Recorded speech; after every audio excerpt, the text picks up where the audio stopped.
আরও 1,66,00,000 ভোটার প্রশ্নের মুখে, অর্থাৎ 58 লক্ষ বাদ, 58,20,000 বাদ প্লাস 1,66,00,000, অর্থাৎ এখানে প্রায় 2,24,00,000 ভোটার প্রশ্নের মুখে পড়েছে। আমি মমতাকে আগাম অভিনন্দন জানাচ্ছি বিরোধী নেত্রী হিসেবে ভালো ভূমিকা পালন করেন। মমতা বন্দ্যোপাধ্যায় হয়তো নন্দীগ্রামে দাঁড়াবার তো সাহস আর করবেনই না, ভবানীপুরে হয়তো দাঁড়াবেন না, হয়তো এবার পোর্টে বা অন্য কোথাও গিয়ে দাঁড়াবেন যেখানে উনি সংখ্যালঘু ভোট হয়তো সম্বন্ধে নিশ্চিত থাকবেন।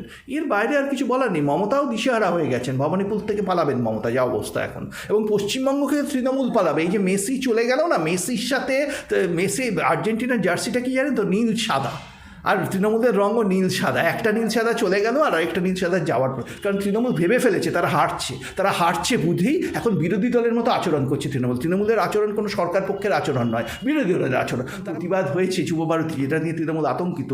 গেরুয়া পতাকা নাকি দেখা গেছে, গেরুয়া দেখলেই বিজেপি ভাবছে, কালকে সন্ন্যাসী দেখলে রামকৃষ্ণ মিশনের লোকেদের দেখলেও বিজেপি ভাববে, কালকে বিবেকানন্দকে দেখলেও বিজেপি ভাববে, মানে বিবেকানন্দ বিজেপি ছিলেন, হয়তো বিবেকানন্দ সব ছড়িয়ে দেবে। মমতা বন্দ্যোপাধ্যায় গেরুয়া আতঙ্কে ভুগছেন, আসলে গেরুয়া আসছে এটা উনি বুঝতে পারছেন। ধরে নিলাম আজকে 58 লক্ষই বাদ পড়বে, আর বাদ পড়বে না।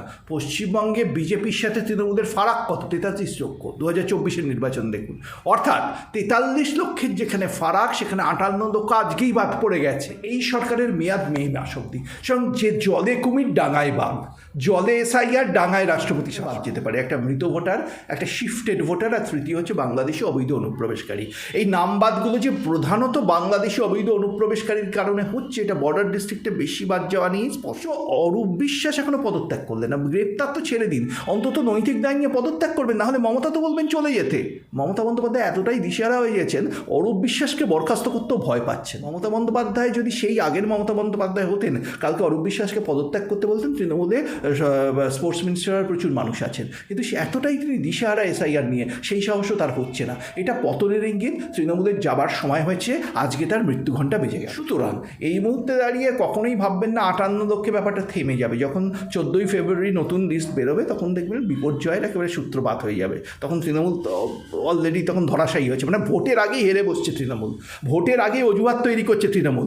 ভোটের পরে তৃণমূল বলবে ভোট চোর গদি চোর, বিজেপির বিরুদ্ধে ফেলেছে, এবার তারা হারছে, তাই আচরণটা হচ্ছে বিরোধী দলের। কী অজুহাত তারা দেবে হেরে গেলে, সেই অজুহাতগুলো তারা এখন মিডিয়ার সামনে নিয়ে আসছে, যাতে ভবিষ্যতে বিরোধী দল হিসেবে তারা সক্রিয় ভূমিকা পালন করতে পারে। পশ্চিমবঙ্গের পরিবর্তনের শুরু আজ থেকে হয়ে গেল, আর তৃণমূলের আচরণও বিরোধী দলের মতো। সুতরাং আজ থেকেই পরিবর্তনের শুরু, ফরমাল পরিবর্তনটা মেকি দিয়ে সম্ভবত হবে। লক্ষ্মীর ভাণ্ডার তৃণমূল দেয়, তা সত্ত্বেও বিজেপি 2,34,00,000 ভোট পায়। তিনি সম্ভবত বুঝতে পেরেছেন শেষ এগিয়ে আসছে, মানে শেষ পর্যন্ত কখন বলে, মানুষ যখন হারতে চলে তখন লড়াই করে হারবেন। সৌগত রায়ের বক্তব্যে এটা বেরিয়ে আসছে। সৌগত রায় বিচক্ষণ মানুষ, উনি উপলব্ধি করেছেন পতন। এখন বিজেপির সরকার, মানে ডবল ইঞ্জিনের সরকার, অন্যদিকে বিরোধী নেত্রী মমতা বন্দ্যোপাধ্যায়, গণতন্ত্র সমৃদ্ধ হবে এবং বাংলার মানুষ দাবি দাওয়া সেটা উপেক্ষিত থাকবে না। তিনি যদি বিরোধী নেত্রী হন, কালকে যদি এনডিএ সরকার এসে এখানে কোনোভাবে মানুষকে বঞ্চনা করে, মমতা রুখে দাঁড়াবেন। আমি অত্যন্ত আশান্বিত, এটা আমার বাঙালি হিসেবে অত্যন্ত আশার একটা ব্যাপার। ঘটনাটা কিন্তু আপনারা অত বড় করে দেখাচ্ছেন, কিন্তু এটা একটা পরিবর্তনের ইঙ্গিত।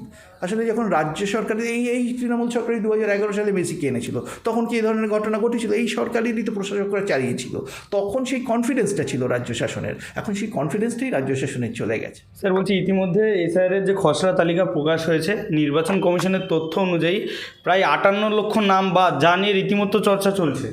দেখুন, ফিগারটা 58 লক্ষ আজকে বাদ পড়েছে। আনন্দবাজার পত্রিকাটা আপনাকে দেখাচ্ছি। আরও 1,66,00,000 ভোটার প্রশ্নের মুখে, অর্থাৎ 58 লক্ষ বাদ, 58,20,000 বাদ প্লাস 1,66,00,000, অর্থাৎ এখানে প্রায় 2,24,00,000 ভোটার প্রশ্নের মুখে পড়েছে। আপনার যদি মনে থাকে, আপনাদের চ্যানেলেই আমি বলেছিলাম, যদি ঠিকভাবে এসআইআর হয় 2,20,00,000 ভোটার বাদ যাওয়া উচিত। আজকের ফিগারটা কিন্তু তার সাথে মিলে যাচ্ছে। এখন 2,20,00,000 বাদ পড়বে না আমি জানি, কারণ ঠিকভাবে একেবারে পশ্চিমবঙ্গে, যেহেতু পশ্চিমবঙ্গ সরকারের কর্মীদের দিয়ে এসআইআর করা হচ্ছে, ঠিকভাবে তো হবে না, কিন্তু অন্তত 1 কোটি বাদ পড়তে চলেছে। এবার আমি ধরে নিলাম আজকে 58 লক্ষই বাদ পড়বে, আর বাদ পড়বে না। পশ্চিমবঙ্গে বিজেপির সাথে তৃণমূলের ফারাক কত? 43 লক্ষ। 2024-এর নির্বাচন দেখুন, অর্থাৎ 43 লক্ষের যেখানে ফারাক, সেখানে 58 লক্ষ আজকেই বাদ পড়ে গেছে। এবার যেদিকে যাচ্ছে, অন্তত 1 কোটির বেশি বাদ পড়বে, আরও তো কিছু বাদ পড়বে ঢাকার মধ্যে। 1 কোটির বেশি বাদ যদি পড়ে এবং যদি 43 লক্ষের ফারাক হয়, তাহলে একটা কথা বোধহয় বলার সময় এসেছে, মেসি বাংলা থেকে বিদায় নিয়েছেন কিছুদিন আগে এবার তৃণমূলেরও বিদায় ঘণ্টা আজকে বেজে গেল। আজকে তৃণমূলের বিদায় ঘণ্টা বেজে গেল। ফিরহাদ হাকিমের বক্তব্য আমি এইমাত্র শুনছিলাম, উনি বলছেন ওনার কেন্দ্রে যে এত লোকের নাম বাদ পড়েছে, বাদ পড়া উচিত নয়, কিভাবে পড়লো উনি বুঝতে পারছেন না, দেখতে হবে। অর্থাৎ তৃণমূল দিশেহারা হয়ে গেছে। মমতা বন্দ্যোপাধ্যায় বিএলওদের নিয়ে সম্ভবত মিটিং ডেকেছেন আজকে, তার কেন্দ্রের বিএলওদের নিয়ে। তো দিশেহারা হয়ে গেছে তৃণমূল যে চলে যাচ্ছে এটা নিশ্চিত হয়ে গেল। এবং যত দিন যাবে তৃণমূলের আরও চোরাবালিতে তৃণমূল ডুবে যেতে চলেছে। কারণ মেসির মতো ঘটনা যা হয়েছে সল্টলেক স্টেডিয়ামে, ওটা একটা ট্রেলার ছিল। এরকম ঘটনা আরও ঘটবে, কারণ প্রশাসনটাই পুরো ভেঙে পড়েছে। কারণ প্রশাসন যদি ভেঙে পড়ে, মেসির মতো ঘটনা আরও ঘটবে এবং তৃণমূল দিশেহারা হয়ে গেছে। এই দিশেহারা তৃণমূল রাজ্য শাসন করতে আর জায়গায় আছে কি না, সেটা একটা বড় প্রশ্ন তুলে দিচ্ছে। কারণ অনেক বিশৃঙ্খলা হয়তো দেখা যাবে আগামী কয়েক মাসে, যেহেতু তৃণমূলরা দিশেহারা। অনেকে আবার বাক্স প্যাটরা তুলে পালাবার চেষ্টা করবেন, আমেরিকায় চলে যাবেন বা অন্য দেশে শিফট করে যাওয়ার চেষ্টা করবেন। তৃণমূল না থাকুন, তারা থেকে কী করবেন? তৃণমূল সরকার যে বিদায় নিচ্ছে, আজকে তার বিদায় ঘণ্টা বেজে গেল। আমার মনে হচ্ছে মমতা বন্দ্যোপাধ্যায় একসময় ব্রিগেডে দাঁড়িয়ে সিপিএমের বিদায় ঘণ্টা বেজেছিলেন। সিপিএম যে বিদায় নিতে পারে আমরা কেউ বিশ্বাস করতাম না সেদিন, কিন্তু মমতা ভেবেছিলেন। আজকে কিন্তু আমরা বিশ্বাস করতে শুরু করেছি তৃণমূল যেতে পারে 2026-এ। কারণ তৃণমূলের যে রিয়াকশন এই নাম বাদ পড়া নিয়ে, তৃণমূল যেভাবে এসআইআর আটকাতে পারলো না, আর এখানে তৃণমূলের অসুবিধা কি, তৃণমূল যদি গায়ের জোরে এসআইআর আটকাতার চেষ্টা করে, তাহলে নির্বাচন কমিশন রাষ্ট্রপতির কাছে সুপারিশ করবে পশ্চিমবঙ্গে রাষ্ট্রপতি শাসন জারি করে এসআইআর করা হোক। তাহলে আরও বিপদ তৃণমূলের। একে এসআইআর, তার উপর রাষ্ট্রপতি শাসন, যেটা আমি বারবার বলেছি। যদি এসআইআর পিছিয়ে যায়, ধরুন সুপারিশ করলো না, এই তৃণমূলের বাধার জন্য পিছিয়ে গেল, এবং মে মাসের মধ্যে যদি নির্বাচন সম্পন্ন না হয়, তাহলেও রাষ্ট্রপতি শাসন। কারণ এই সরকারের মেয়াদ মে মাস অবধি। সুতরাং যে জলে কুমির ডাঙায় বাঘ, জলে এসআইআর, ডাঙায় রাষ্ট্রপতি শাসন, এরকম একটা পরিস্থিতির মধ্যে তৃণমূল দাঁড়িয়ে আছে। তৃণমূলের ফিরে আসার সম্ভাবনা এখন খুব কম, এটা বোধহয় আজ বলে দেওয়া যেতে পারে। আমি কোনো সমর্থক হিসেবে বলছি না, খুব স্পষ্ট ভাষায় বলছি। তৃণমূলের ভোট কত? 2,74,00,000 2024-এর ফিগারে। বিজেপির ভোট কত? লক্ষ্মীর ভাণ্ডার দেওয়া সত্ত্বেও 2,33,00,000 লোক বিজেপিকে ভোট দেয়, ইনস্পাইট অফ লক্ষ্মীর ভাণ্ডার। তা এবার যদি তার থেকেই 2,74,00,000 থেকে 1 কোটি নাম বাদ যায়, তৃণমূল কিন্তু 2 কোটির নিচে নেমে আসবে। 2 কোটির নিচে যদি তৃণমূলের ভোট নেমে আসে আর বিজেপি যদি ভোটটাকে ধরে রাখতে পারে, তাহলেই পশ্চিমবঙ্গে পরিবর্তন একেবারে নিশ্চিত। মালদা জেলাতেও তো প্রায় 2 লক্ষ নাম বাদ যাওয়ার একটা সম্ভাবনা রয়েছে। দেখুন বর্ডার ডিস্ট্রিক্টগুলো বেশি বাদ যাচ্ছে। এটা ইঙ্গিত করছে 3টে কারণে বাদ যেতে পারে। একটা মৃত ভোটার, একটা শিফটেড ভোটার, আর তৃতীয় হচ্ছে বাংলাদেশি অবৈধ অনুপ্রবেশকারী। এই নাম বাদগুলো যে প্রধানত বাংলাদেশি অবৈধ অনুপ্রবেশকারীর কারণে হচ্ছে, এটা বর্ডার ডিস্ট্রিক্টে বেশি বাদ যাওয়া নিয়েই স্পষ্ট। সুতরাং এই যে নামগুলো বাদ যাচ্ছে, তারা তৃণমূলের ভোটার। কারণ শাসক দলকে অবৈধ অনুপ্রবেশকারীরা সাধারণত ভোট দেন। ঠিক এই কারণে অবৈধ অনুপ্রবেশকারীরা পালাচ্ছে। এসআইআর হওয়ার পর থেকেই দেখবেন পালাচ্ছে। যারা পালাচ্ছে, আপনি রোহিঙ্গা নিয়ে একদিন আমায় জিজ্ঞেস করেছেন, একজন রোহিঙ্গাকেও পালাতে দেখেননি সম্ভবত। কারণ রোহিঙ্গারা জানে তারা সিএর মাধ্যমে নাগরিকত্ব পেয়ে যাবে, শিগগিরই হয়তো তারা নাগরিকত্ব পেয়ে যাবে ভারতের। কিন্তু রোহিঙ্গারা না, মতুয়াদের কথা বলছি, সরি, মতুয়ারা শিগগিরই নাগরিকত্ব পেয়ে যাবে এর মাধ্যমে, এসআইআরের মাধ্যমে, এই সিএর মাধ্যমে। কিন্তু যারা পালাচ্ছে তারা রোহিঙ্গা পালাচ্ছে, মতুয়ারা থাকছে। আপনি একজনও মতুয়াকে দেখতে পাবেন না এই যারা পালিয়ে যাচ্ছে। আর শুধু অবৈধ অনুপ্রবেশকারী মানে রোহিঙ্গা, এটা কিন্তু ভাববেন না। অবৈধ অনুপ্রবেশকারী মানে যারা রোহিঙ্গা নয়, অথচ বাংলাদেশ থেকে এদেশে অবৈধভাবে প্রবেশ করেছেন, তারা হিন্দু হন কি মুসলমান হন, এই মানুষগুলোও আছে। বহু পরিযায়ী শ্রমিক আছেন, যার কথা আমাদের পরিবহন মন্ত্রী একসময় বলেছেন, যারা কাজ করতে ভারতবর্ষে আসেন, যেহেতু বাংলাদেশে এখন অর্থনীতির অবস্থা বেসামাল, এবং তারা কাজ করে আবার বাংলাদেশে ফিরে যান সময়ে সময়। তো এরাও আছে যারা এখানে, যারা শ্রমিক, তাদের পেটে লাথি মারছে। সুতরাং এই যে অবৈধ অনুপ্রবেশকারীরা শুধু হিন্দুদের ক্ষতি করছে না, ভারতের অভিবাসী যারা মুসলমান তাদেরও ক্ষতি করছে। সুতরাং লড়াইটার হিন্দু মুসলমানে নেই, লড়াইটা হচ্ছে অবৈধ বাংলাদেশি অনুপ্রবেশকারীদের সাথে ভারতের বৈধ নাগরিকদের। স্যার বলছি, ভবানীপুর মিত্র ইনস্টিটিউশন 207 নম্বর বুথ, মমতা বন্দ্যোপাধ্যায়ের বুথে 127 জন ভোটার বাদ গেছে। ভবানীপুরে সম্ভবত 44,000 ভোটার আজকেই বাদ গেছে। 2021-এর নির্বাচন দেখুন, মমতা সেবার দাঁড়াননি, যেটা প্রপার নির্বাচন, বাই ইলেকশন তো আমি ধরবো না। 2021-এ ভবানীপুরে শোভনদেব চট্টোপাধ্যায় দাঁড়িয়েছিলেন, বিপক্ষে প্রার্থী ছিলেন রুদ্রনীল ঘোষ। ব্যবধান ছিল জয়ের তৃণমূলের 29,000। 29,000 ব্যবধানে জিতেছেন, আজকে 44,000 ভোটার বাদ গেছে। তাহলে এবার প্রশ্ন উঠে যাবে, যদি এই ভোটারদের বাদ দিয়ে নির্বাচন হয়, যেটাই সম্ভব এখন, এবং আরও ভোটার যদি বাদ যায়, কারণ আনন্দবাজারই বলছে আরও 1,65,00,000 ভোটার প্রশ্নের মুখে, তো সেখানে দাঁড়িয়ে কিন্তু একটা তৃণমূলের জেতার সম্ভাবনা ভবানীপুরে খুব কম। ভবানীপুরে আদৌ মমতা এবার দাঁড়াবার সাহস করবেন কিনা আমার সংশয় আছে। মমতা হয়তো মিটিয়া বুঝে গিয়ে দাঁড়াবে। মমতা বন্দ্যোপাধ্যায়ের বুথে 127 জন বাদ গেছে, যেখানে বিরোধী দলনেতা শুভেন্দু অধিকারীর যে বুথ সেখানে মাত্র 11 জন বাদ গেছে। দেখুন, মমতা বন্দ্যোপাধ্যায় হয়তো নন্দীগ্রামে দাঁড়াবার তো সাহস আর করবেনই না, ভবানীপুরে হয়তো দাঁড়াবেন না, হয়তো এবার পোর্টে বা অন্য কোথাও গিয়ে দাঁড়াবেন, যেখানে উনি সংখ্যালঘু ভোট হয়তো সম্বন্ধে নিশ্চিত থাকবেন। এর বাইরে আর কিছু বলার নেই। মমতাও দিশেহারা হয়ে গেছেন, ভবানীপুর থেকে পালাবেন মমতা, যা অবস্থা এখন, এবং পশ্চিমবঙ্গকে তৃণমূল পালাবে। এই যে মেসি চলে গেল না, মেসির সাথে মেসি আর্জেন্টিনার জার্সিটা কি জানেন তো, নীল সাদা, আর তৃণমূলের রঙও নীল সাদা। একটা নীল সাদা চলে গেল আর একটা নীল সাদা যাওয়ার প্রতীক্ষা এখন। এটা একটা মানে অদ্ভুত ব্যাপার। এই মেসির বিপর্যয়টা এই সময় হলে, এবং একটার পর একটা যেভাবে বিপর্যয় হচ্ছে, এটা আমার মনে হয় ঈশ্বরের থেকে একটা ইঙ্গিত যে তৃণমূলের এবার যাওয়ার সময় হয়েছে। যেভাবে দুর্গাপুজো থেকে মেসি অবধি সর্বত্র বিপর্যয়। দুর্গাপুজোর সময় কী হলো আমরা জানি, কীভাবে কার্নিভালের সময় মমতা স্টেজে দাঁড়িয়ে নাচলেন আর উত্তরবঙ্গে মানুষ বন্যায় বিপর্যস্ত হয়ে পড়ে রইল, আমাদের সামনে চোখের সামনে হয়েছে। কীভাবে পিতৃপক্ষে হিজাব পরে মমতা পুজোর উদ্বোধন করেছেন, আমাদের চোখের সামনে হয়েছে। পুজোর আগে কীভাবে কলকাতায় বন্যা হয়েছে, এরম বন্যা পুজোর আগে কলকাতায় দেখা যায়নি। মানুষ যেখানে ইলেকট্রোকিউটেড হয়ে মারা গেছে, অর্থাৎ দায়টা রাজ্য সরকারের ওপর আসে। ইলেকট্রোকিউটেড হলো, দায় চাপালেন সিএসসির ওপর, কোনো ব্যবস্থা নিলেন না। মেসির এই বিপর্যয় খেলার মাঠে, যেখানে একই উদ্যোক্তা হায়দ্রাবাদ, মুম্বাই এবং দিল্লিতে এক অনুষ্ঠানের উদ্যোগ নিয়েছেন, সেখানে কিন্তু স্মুথলি অনুষ্ঠানটা হয়েছে। তার পশ্চিমবঙ্গে যখন হচ্ছে না, কলকাতায় যখন হচ্ছে না, দায়টা রাজ্য সরকারের ওপর আসে। অথচ গ্রেপ্তার হলেন শতদ্রু দত্ত, 100 বার হওয়া উচিত। তার সাথে কেন গ্রেপ্তার হলেন না অরূপ ভৌমিক, কেন অরূপ বিশ্বাস কেন গ্রেপ্তার হলেন না, কেন সুজিত বসু গ্রেপ্তার হলেন না? এই প্রশ্নগুলো এসেই যাবে। কারণ স্পোর্টস মিনিস্টার হিসেবে তিনি মাঠে ছিলেন, মেসিকে যেভাবে বিসদৃশ্যভাবে জড়িয়ে ধরেছেন সবাই দেখেছে। আনন্দবাজারের ফ্রন্ট পেজে এই ছবি এসছে, মানুষ সবাই দেখেছে, এবং রাজনীতির জন্যই মেসিকে চলে যেতে হলো, এটা একেবারে জনমানুষের সবাই, তৃণমূল, বিজেপি, সিপিএম সবাই আলোচনা করছে। অথচ অরূপ বিশ্বাস এখনো পদত্যাগ করলেন না। গ্রেপ্তার তো ছেড়ে দিন, অন্তত নৈতিক দায় নিয়ে পদত্যাগ করবেন, নাহলে মমতা তো বলবেন চলে যেতে। মমতা বন্দ্যোপাধ্যায় এতটাই দিশেহারা হয়ে গেছেন, অরূপ বিশ্বাসকে বরখাস্ত করতেও ভয় পাচ্ছেন। মমতা বন্দ্যোপাধ্যায় যদি সেই আগের মমতা বন্দ্যোপাধ্যায় হতেন, কালকে অরূপ বিশ্বাসকে পদত্যাগ করতে বলতেন। তৃণমূলে স্পোর্টস মিনিস্টার প্রচুর মানুষ আছেন, কিন্তু এতটাই তিনি দিশেহারা এসআইআর নিয়ে, সেই সাহসও তার হচ্ছে না। এটা পতনের ইঙ্গিত। তৃণমূলের যাবার সময় হয়েছে, আজকে তার মৃত্যু ঘণ্টা বেজে গেল। স্যার বলছি, এখনো পর্যন্ত যে 58 লক্ষ নাম বাদ গেছে, তার মধ্যে 1,38,000 নাম যেটা নকল বা ভুয়ো হিসাবে এন্ট্রি করা হয়েছিল। এই সংখ্যাটা কি পরবর্তীতে আরও বাড়বে? বাড়তেই পারে, আমি তো সেই কথাই বলছি। নকল বা আরও, এই যে ধরুন যে ওদিক দিয়ে আজকে ধরুন যে আনন্দবাজারের খবর অনুযায়ী 1,66,00,000 মানুষকে আরও ডাকা হতে পারে, তাই তো? তারা খবরে বলছে, যে আমি দেখালাম। সেটা যদি হয়, 58 লক্ষ প্লাস 1,66,00,000, 58 লক্ষ বাদ গেছে, সেই জায়গায় দাঁড়িয়ে 1,66,00,000 যদি আরও বাজে, নকল ভোট তার মধ্যে আছে।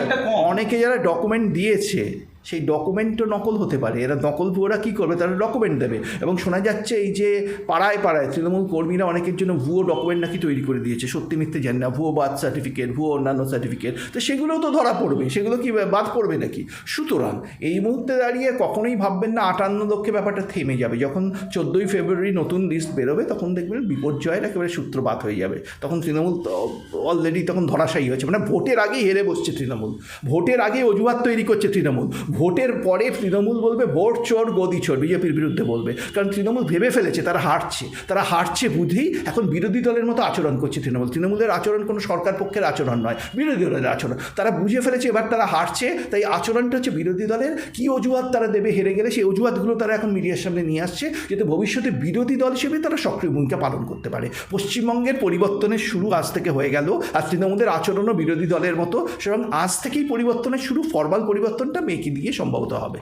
এই যে ভুরি ভুরি নাম বাদ যাচ্ছে এসআইআরে, এর একটা প্রভাব 26-এ পড়বে। যেমনটা আপনি বলছেন যে 26-এ তৃণমূল সরকার যে তৃণমূল যে সরকারে রয়েছে পশ্চিমবঙ্গে তারা হারতে চলেছে? 180-র বেশি আসন পেতে চলেছে ভারতীয় জনতা পার্টি যদি ঠিকভাবে এসআইআর হয়। আপনাদের চ্যানেলেই আমি বলেছিলাম, ফিগারটা মিলিয়ে নেবেন যখন হবে। আবার বলবেন না আমি কি করে জানলাম, আমি মোদিকে চিনি, মোদির সাথে আমার ছবি আছে বলে, এসব কথা বলবেন না, কারণ আমি এস্টিমেটের বেসে কথাটা বলছি। এবং একইভাবে তৃণমূলও ব্যাপারটা বুঝতে পারছে। এরম ভাববেন না তৃণমূল বলতে পারবেন না, স্বাভাবিক কোনো তৃণমূল নেতা কি বলতে পারবেন ওপেনলি যে আমরা হারতে চলেছি? তৃণমূল যে হারতে চলেছে বহু তৃণমূল নেতা বুঝতে পারছেন। যেমনটা এর আগেও আপনি বলেছিলেন প্রায় 2 কোটির কাছাকাছি নাম বাদ যেতে পারে। ঠিকভাবে এসআইআর হয় 2,20,00,000 নাম যাওয়া উচিত। এবার আমি বলেছি যদি অন্তত 50% বাদ যায়, 1,10,00,000 বেশি বাদ যাওয়া উচিত। যদি 1,10,00,000 বাদ যায় নিশ্চিতভাবে তৃণমূল হারছে আমার হিসেবে। সেটা এর কোনো এটা সহজ হিসেব। তৃণমূল কেন বুঝতে পারছে না, হয়তো তারা এখনও নিজেদের আশার আলো দিচ্ছে, লক্ষ্মীর ভাণ্ডার দিচ্ছি তাই জিতবো। কিন্তু একটা জিনিস ভাবুন, লক্ষ্মীর ভাণ্ডার তৃণমূল দেয়, তা সত্ত্বেও বিজেপি 2,34,00,000 ভোট পায়, তাই না? লক্ষ্মীর ভাণ্ডার তৃণমূল দেয়, তা সত্ত্বেও বিজেপি 2,34,00,000 ভোট পায়। তাহলে এখন যখন অন্যান্য রাজ্যেও বিজেপি লক্ষ্মীর ভাণ্ডার দিচ্ছে, বিজেপির সরকার মমতা বন্দ্যোপাধ্যায় যে সুন্দর একটা প্রকল্প শুরু করেছেন তাকে অনুসরণ করেই হয়তো দিচ্ছে, তখন মানুষের লক্ষ্মীর ভাণ্ডার নিয়ে সম্ভবত ভয় নেই। লক্ষ্মীর ভাণ্ডার না থাকলেও অন্নপূর্ণার ভাণ্ডার বা অন্য কোনো নামে সেটা থাকবে। কিন্তু যেটা ভয়ের ব্যাপার তৃণমূলের, যে তাদের ভোটারদের নাম বাদ যাচ্ছে, তার এই ভোটারগুলো অধিকাংশই হচ্ছে অবৈধ ভোটার। তৃণমূল যাদের বৈধ বলছে তাদেরই অবৈধ যদি মনে করি নির্বাচন কমিশন, তাহলে আইনি লড়াই হবে। এবার ধরুন আইনি লড়াই হলো, এসআইআর প্রক্রিয়া আটকে গেল, তাহলে কি হবে? নির্বাচন পিছিয়ে যাবে। নির্বাচন পেছালে রাষ্ট্রপতি শাসন হবে। তৃণমূলের ভয়টা দেখুন, রাষ্ট্রপতি শাসন করে যদি পরে নির্বাচন হয়, প্রশাসনও তৃণমূলের হাতে থাকবে না। একই এসআইআরে নাম বাদ যাবে, যেটা আমি নিশ্চিত কোর্টে গিয়েও এই ব্যাপারটাই বহাল থাকবে। বিহারেও অনেকে এই নাম বাদকে রোখার চেষ্টা করেছিলেন, পারেননি। তখন বিধানসভায় যতই তারা বিরোধী দল, মানে মমতা বন্দ্যোপাধ্যায় বিরোধী নেত্রী হিসেবে তার প্রতিবাদ করুন, প্রতিরোধ করুন, যা খুশি করুন, কিন্তু এটা কোনো একটা ফারাক করে দেবে না। তৃণমূল যে হারছে বাংলার মানুষ আজকে বুঝে যাচ্ছে, তাদের রিয়াকশানে, তাদের কনফিডেন্সের অভাব, তাদের প্রতিটা কথায় চোখে পড়ছে। অরূপ বিশ্বাসকে বরখাস্ত করতে না পারার মধ্যে মমতা বন্দ্যোপাধ্যায় নিজেরই যে তার কনফিডেন্সের অভাব চোখে পড়ছে, যেটা অতীতে কখনো দেখা যায়নি। আজ হারের পদধ্বনি, বাংলায় পরিবর্তনের পদধ্বনি সর্বোচ্চ। এবং এমনকি যখন প্রতিবাদ হয়েছে যুবভারতী, যেটা নিয়ে তৃণমূল আতঙ্কিত, গেরুয়া পতাকা নাকি দেখা গেছে, গেরুয়া দেখলেই বিজেপি ভাবছে। কালকে সন্ন্যাসী দেখলে, রামকৃষ্ণ মিশনের লোকেদের দেখলেও বিজেপি ভাববে, কালকে বিবেকানন্দকে দেখলেও বিজেপি ভাববে। মানে বিবেকানন্দ বিজেপি ছিলেন, হয়তো বিবেকানন্দ ছড়ি সব ছড়িয়ে দেবে। মমতা বন্দ্যোপাধ্যায় গেরুয়া আতঙ্কে ভুগছেন, আসলে গেরুয়া আসছে এটা উনি বুঝতে পারছেন, বা বাংলার রং যে গেরুয়া হতে চলেছে এটা উনি বুঝতে পারছেন, সেই জন্য উনি গেরুয়া আতঙ্কে ভুগছেন। এই গেরুয়া আতঙ্কে ভোগার, মমতা তো অত্যন্ত কুশলী রাজনীতিবিদ, মানুষের পালস বুঝতে পারছেন। উনি বুঝতে পারছেন মানুষের মন গেরুয়া হয়ে গেছে, যতই পতাকা সরান মন থেকে গেরুয়া সরাতে পারবেন না। সুতরাং পরিবর্তন আটকানো সম্ভব নয় এই মুহূর্তে বাংলায়। আপনি যেমনটা বললেন যে তৃণমূল সরকার বা মমতা ব্যানার্জি বুঝে গেছেন যে তারা হারতে চলেছেন, সেই জায়গায় দাঁড়িয়ে সৌগত রায় বলছে আমরা শেষ পর্যন্ত চেষ্টা করব, শেষ পর্যন্ত লড়াই করব। কোথাও গিয়ে কি মনে হচ্ছে তার মধ্যে যে ভীতির সঞ্চার হয়েছে? না, সৌগত রায় অত্যন্ত বিচক্ষণ মানুষ, তিনি সম্ভবত বুঝতে পেরেছেন শেষ এগিয়ে আসছে। মানে শেষ পর্যন্ত কখন বলে, মানুষ যখন হারতে চলে তখন লড়াই করে হারবেন। সৌগত রায়ের বক্তব্যে এটা বেরিয়ে আসছে। সৌগত রায় বিচক্ষণ মানুষ, উনি উপলব্ধি করেছেন পতন। এখন নির্বাচনে হার জিত আছেই, তৃণমূল আবার 31-এ জিততে পারে, তার জন্য লড়াই করতে পারে। মমতা বন্দ্যোপাধ্যায় বিরোধী নেত্রী হিসেবে বাংলায় একটা কী বলবো, একটা লেজেন্ডারি ভূমিকা আছে। উনি যেভাবে সিপিএমকে বাংলা থেকে সরিয়েছিলেন, তো সেটা তো একটা সত্যি একটা ইতিহাস তৈরি হয়েছে বাংলার বুকে।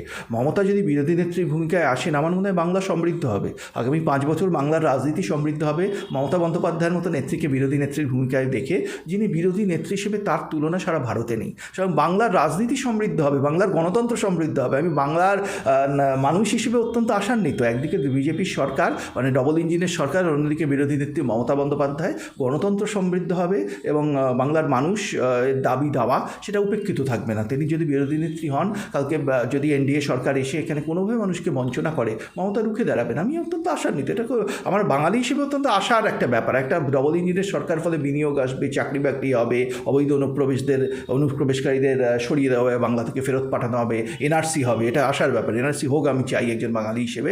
অধিকাংশ বাঙালি এখন এনআরসিকে সমর্থন করছেন, যেটা মমতা ভেবেছিলেন না।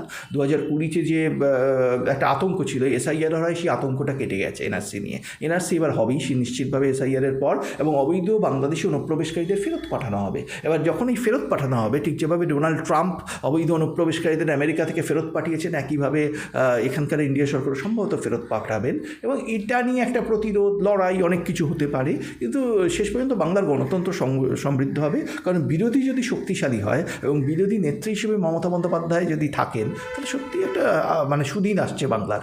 আমি মমতাকে আগাম অভিনন্দন জানাচ্ছি বিরোধী নেত্রী হিসেবে ভালো ভূমিকা পালন করার জন্য। তার মানে আপনি বলেই দিচ্ছেন যে 26-এ তৃণমূল দল হারতে চলেছে। আমার তো তাই মনে হচ্ছে, মানে আমি তৃণমূলকে সমর্থন করি বা বিজেপিকে সমর্থন করি সেই জন্য বলছি না, আমি বলছি একজন বিশ্লেষক হিসেবে আমার হিসেবে যা দাঁড়াচ্ছে, আমার একটা শঙ্কা ছিল কত নাম বাদ পড়বে। প্রথম ফিগারটা এসেছিল 10 লাখ, সেটা দেখে আমি বলেছিলাম তাহলে তো গণ্ডগোল হচ্ছে। আজ যখন 58 লাখ, এটা 43 লাখের ব্যবধানটাকে অতিক্রম করে গেছে, সেই ফিগারটা এসছে, তখন আর এটা নিয়ে কোনো সংশয় নেই। মানে পরিবর্তন হচ্ছেই, এটা আজকে ধরে নেওয়া যেতে পারে বাংলায়। এখন পরিবর্তনের বাকি কয়েক মাস কি হয় না ঘটে, মেসির মতো ঘটনা আর ঘটে কি না, মেসির ঘটনাটা কিন্তু আপনারা অত বড় করে দেখাচ্ছেন, কিন্তু এটা একটা পরিবর্তনেরই ইঙ্গিত।